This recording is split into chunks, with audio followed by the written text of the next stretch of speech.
makambo funda neza la tête tokundaka na masano eza wana pona tout le fan balanda bino pe basepela na makambo boko sala eza bien kofunda eza bakatche mususu abanga et puis si tokunda championnat bakatche féticheur bale bele mukunga la justice mais au mona bango na bakomba basabati et bien absolu bamusu babela mabela na été mususu bena pesi pe ba frère to pesa ya parti parce que championnat to pesi biso tout mutu ya pesi aussi pourtant oyo aussi pas au mona ngandi pe apesa ki azala ki yo kutemisa moi le championnat qui ezala pena makasi mais bakima ta bayida ka sacré oui bayida ka banga liso banzambe ke sa te fou papa lukunga bayida ke sacré dans la championnat côté ba fétiche moi bena vie mo ka bima ka na 1950 wa mais mo mo kina mo fela boko bundi natangi ko moni tanga na yo 117 banga nga fort abanga les seigneurs abanga nga fort abela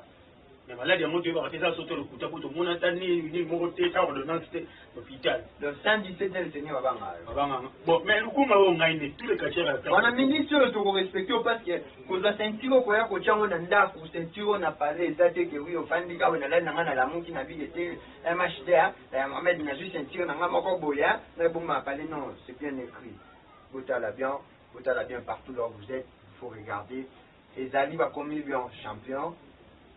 catch Kinshasa Lukunga donc vous en avez mis le respect il faut que ça combattre sur la paix ça respect malgré tout et surtout ceux qui nous ont manqué il faut avoir un peu dans moi ba réserve parce que le champion na bangonia so bangonia ba fuka le champion na mito sentir oh il faut compétition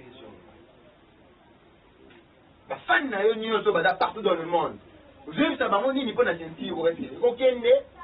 pe okende des champions pour ça la base parce que bon na lo ba rabu o nyo so alinga ba sacré fou ayebi ba effort à sacré fou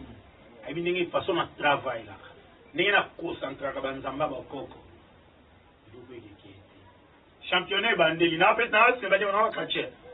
ha lukunga yango balobi ba reprendre championnat toyoki ba reprendre championnat bobela te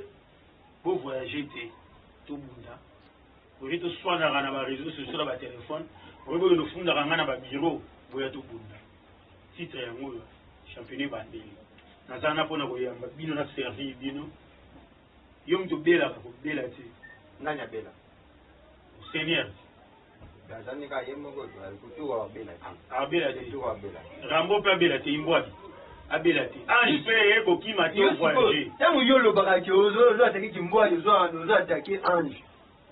champion Lukunga mais respect champion ndena mamote na komba pe pap na imbwadi na mabele na yo parce que Lukunga eza pe mabele na yo te ela mabele ya ngai te ya mabele biso nyonso ebi ke ye bazaka pembeni wow azalaki awa ke kaluka aza tosane ngai ama leka eza na city nyonso ya maleka ngai bosalisani aza na city e sinon bafan club nanga tu ya city bambote merci esiko tofetaki anniversaire bambote na bino tu aza kaka awa wana minitsu mabele moto ezalaki mabele ezala ya leta na ya banzambe te mais soki olobiki mabele moto ete champion ngai na ye ngai moko na ye comme témoin parce que na ye baye résidence te nakomi na pompage na tuni bamasa bana bachauffeur bato ya moto bachampion sacré nayebi ntamoto amemi nga tie awa nakomi na coin parce que biso mosala na biso ya raso okomi pa moto fo tuna eke kuna je eza ndeni bango nyonso te champion aza kuna bato ozalaka mpe social na bato eloko abongo vraiment bosoutenir bato nyonso boza partout bosoutenir champion na bino parce que champion na bino ntango moto abelaka bayaka na baordonnance awa